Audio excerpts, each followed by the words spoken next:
नमस्कार। अगर कोई एचआर की पढ़ाई कर रहा है और उसे लगता है कि करियर मतलब बस एक 9 से 5 की नौकरी, तो आज की ये केस स्टडी सोच को थोड़ा बदल सकती है। हम धर्मसूत्र कंस्ट्रक्शन के एक बिल्कुल अलग कमीशन बेस्ड एचआर मॉडल को समझने वाले हैं। तो चलिए देखते हैं इसमें आखिर क्या खास है। अच्छा, सबसे पहले उस चीज पर ध्यान देते हैं जो इस मॉडल को बाकियों से एकदम अलग बनाती है, और वो है एंट्री कॉस्ट। इस एचआर रोल को शुरू करने के लिए सिर्फ 199 रुपए का एक ट्रेनिंग डिपॉजिट है, और हाँ, वो भी पूरी तरह से रिफंडेबल है। कॉर्पोरेट एचआर की दुनिया में जहां एंट्री की कोई लागत नहीं होती, ये एक छोटा सा दाव है जो एक बड़े मौके का दरवाजा खोल सकता है। तो इस पूरे रोडमैप को समझने के लिए हम 5 जरूरी हिस्सों पर गौर करेंगे। पहला, इसमें एंट्री कैसे होती है। दूसरा, पैसे कमाने के तरीके क्या क्या हैं। तीसरा, करियर में आगे बढ़ने का रास्ता कैसा है।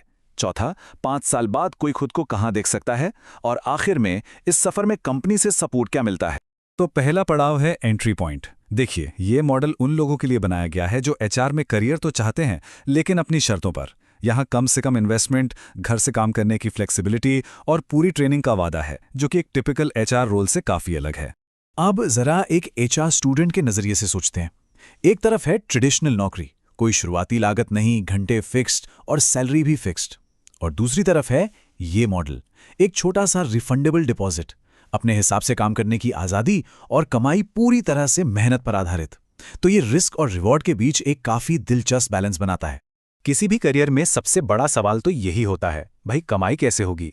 तो ये मॉडल जो है वो पारंपरिक सैलरी स्ट्रक्चर से काफी हटकर है। यहाँ कमाई का एक मल्टी डायमेंशनल मॉडल है, जिसमें इनकम के 4 अलग अलग रास्ते हैं। चलिए इसे जरा डिटेल में समझते हैं। तो कमाई के ये 4 स्तंभ हैं। डायरेक्ट हायरिंग का इंसेंटिव, टीम के काम से मिलने वाला प्रॉफिट शेयर, पूरी कंपनी के मुनाफे में हिस्सेदारी और पार्टनरशिप से होने वाला बोनस। मतलब ये सिर्फ भर्ती करने तक ही सीमित नहीं है, बल्कि टीम बनाने और कंपनी की ग्रोथ में पार्टनर बनने जैसा मॉडल है। चलिए अब एक एक करके इन्हें देखते हैं। कमाई का पहला और सबसे सीधा जरिया है डायरेक्ट हायरिंग इंसेंटिव। मतलब जब भी कोई एक बिजनेस डेवलपमेंट एग्जीक्यूटिव यानी बीडीई को हायर करता है, तो उसे सीधे सीधे 251 रुपए मिलते हैं। ये मेहनत का सीधा और तुरंत मिलने वाला फल है। अब यहाँ से चीज़ें और भी ज़्यादा इंटरेस्टिंग हो जाती हैं। ये सिर्फ एक बार की कमाई नहीं है। जिन बीडीज़ को हायर किया है, वे कंपनी के लिए जो भी प्रॉफिट कमाते हैं, उसका 2% हिस्सा लाइफ टाइम मिलता रहता है। ये एक तरह से पैसिव इनकम स्ट्रीम बनाने जैसा है, जो एक बार की मेहनत का लंबे समय तक इनाम देती है। तीसरा जरिया है एचआर पैनल शेयर, जो टीम वर्क की भावना को बहुत बढ़ावा देता है। कंपनी अपने टोटल प्रॉफिट का 8% निकालकर सभी एलिजिबल एचआर प्रोफेशनल्स के बीच बराबर बांटती है। इसका मतलब साफ है, जब कंपनी जीतती है तो हर कोई जीतता है।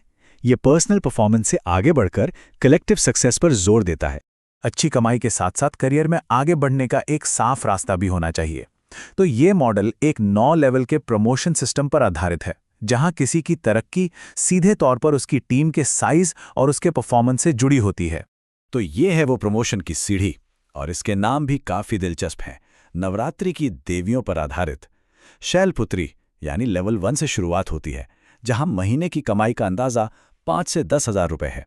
और जैसे जैसे टीम बढ़ती है, कोई लेवल 9 सिद्धिदात्री तक पहुंच सकता है, जहां कमाई 70,000 से 1 लाख रुपए महीना या उससे भी ज्यादा हो सकती है।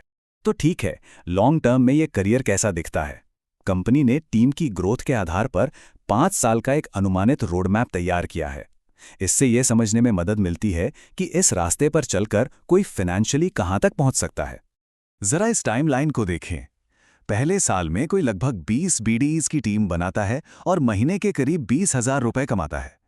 तीसरे साल तक टीम 80 लोगों तक की हो सकती है और कमाई 55,000 के आसपास। और फिर 5वें साल तक 150 से ज्यादा लोगों की एक मजबूत टीम के साथ महीने के 1.5 लाख रुपए तक कमाए जा सकते हैं। ये लगातार मेहनत और टीम बिल्डिंग का नतीजा है। लेकिन इस तरह की ग्रोथ अकेले तो हासिल नहीं की जा सकती, है ना?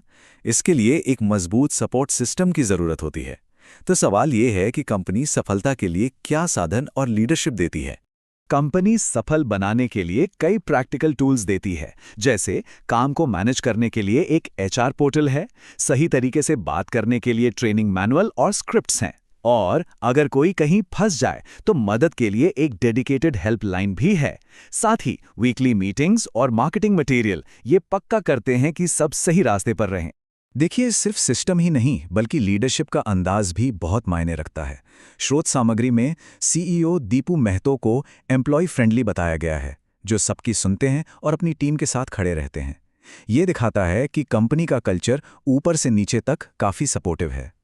और इस कल्चर को और मजबूत करने के लिए बोनस, गिफ्ट्स और इमरजेंसी के लिए एक वेलफेयर फंड जैसी चीज़ें भी हैं। ये सब मिलकर एक एम्प्लॉय सेंट्रिक माहौल बनाने में मदद करते हैं।